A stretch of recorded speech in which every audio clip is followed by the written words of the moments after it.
I'm going to be playing Adobe Flash games to find the best one. Let's start.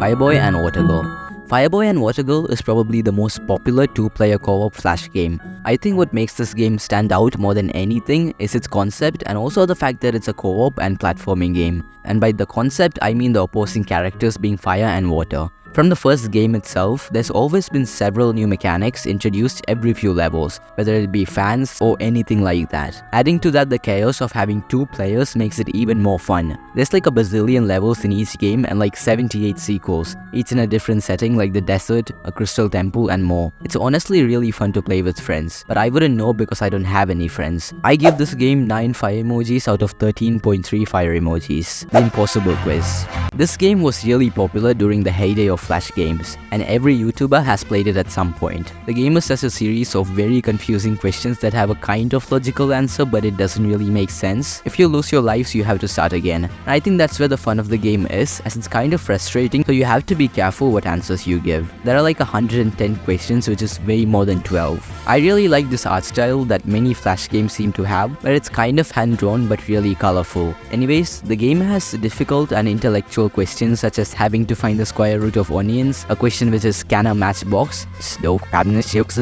Only cool people with an IQ about 2 can do this quiz. Luckily, I have an IQ of 8. I give this game 4 IQ points out of 5 IQ points. Fancy Pants Adventures. The game has you traversing through several worlds where you encounter dangerous and ferocious creatures such as spiders and doors. Mr. Fancy Pants only wears orange pants, and you know which other group of people wear orange pants? The game controls are so smooth and bouncy that it's really fun to play as escaped convict number 436. Again, the hand-drawn art style here is really good and it just adds to the overall fun and smooth feel of the game, which is aided by the soundtrack and the sound effects. This game did release on many platforms like Android, PC and PS3. Hopefully they remove the doors from those versions. I give this game 14 arrest warrants out of 12. Motherload. In this game, you're dropped into Mars in a drilling machine and your objective is to go drilling throughout the planet underground and drill enough resources to be able to sell them for money so that you can upgrade your gear so that you can go deeper and drill even more resources and sell them for more money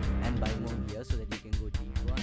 You get all this information from this handsome young man who's like your boss. The main thing you have to keep your eye on is the hull damage and the fuel you have, and you should make sure to refuel them. I think what makes this game so fun is the basic gameplay loop. If your fuel runs out, you explode and literally go up in flames, which makes perfect sense. There are also many gadget things you can buy like a fuel tank or dynamite or a quantum teleporter. Also, how do you think this game ends? I'll give you a second to think about it.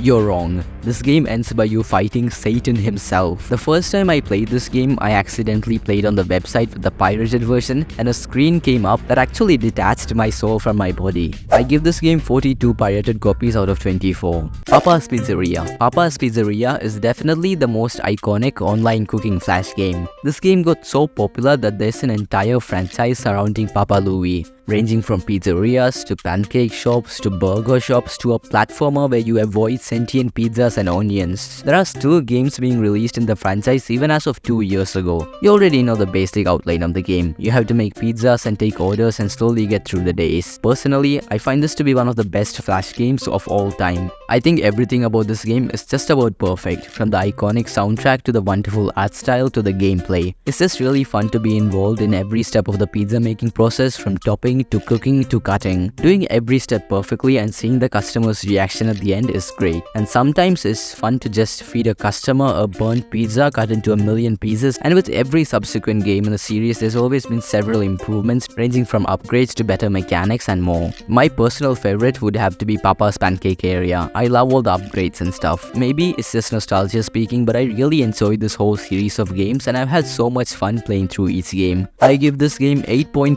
pizzas out of 9 burgers. Bloons Tower Defense. This is another really popular Flash game. I haven't played this game before, so I don't really have any nostalgia making me biased, which I clearly had for Papa's Pizzeria. To be all that honest, I don't really enjoy Bloons Tower Defense. I thought it was because I was playing the very first one, so I tried out Bloons Tower Defense 3, but that isn't all that fun either. either. The game is basically a tower defense game where all the incoming things are balloons and you have to use monkeys as your basic workers to pop the balloons. I'm guessing some people are gonna be mad that I said this game isn't all that good. It's just that I've played many other tower defense games that were more fun. But that was a while ago and maybe I just stopped liking tower defense games. But I would have to say my one problem with the game would have to be mainly the lack of speed. It just feels much slower. Maybe the game is supposed to get more fun as the levels progress and everything gets faster, but I just can't see myself playing that far ahead. At the end of the day, I don't like this game that much just because of personal preference, but in scoring the game I have to be objective and look at the overall consensus. It seems to be very positive, so maybe I'm in the minority here. So I give this game 9 worker monkeys out of 9.2 worker monkeys. Super Mario 63. The final game we have is Super Mario 63, a flash game based on a small-scale indie franchise called Super Mario Bros. Or something like that. I haven't played Super Mario 63 before either, but upon trying it, I really enjoyed this game. The game is essentially a reimagining of Super Mario 64, but 2D and with some elements of Super Mario Sunshine added in, like Flood. Super Mario 63 has just as much charm as the original games, whether it be in terms of the soundtrack, or the art style, or the gameplay, or the levels. I think the difficulty is just right. A small mistake can cost you a life, or at the very least some progress. This game is just a good 2D version of the first two 3D Super Mario games. There are several cool moves you can do, from dives to triple jumps and more. I was most surprised by the game when I accidentally happened upon a secret level. This just showed me how much effort the developers put into the game. The controls are a mix of the 3D and 2D Mario games, as they aren't as stiff as the older 2D Mario games. And this game even got a remaster that's available now with new sprites and art and a better soundtrack and more. Sometimes you can see the passion the devs put into a game by simply looking at the gameplay, and I think this is one of those times. I'm still very confused as to how Nintendo hasn't sued them though. I give this game 2 Super Mario All-Stars copies out of 3. And just like that, we've gone through 7 Flash games. If you're still watching, which would be rare, thank you. I appreciate it. It's really fun to talk about all the stuff I enjoy and have people watch it, so it really does mean a lot to me, no matter whether it's one person watching or 100.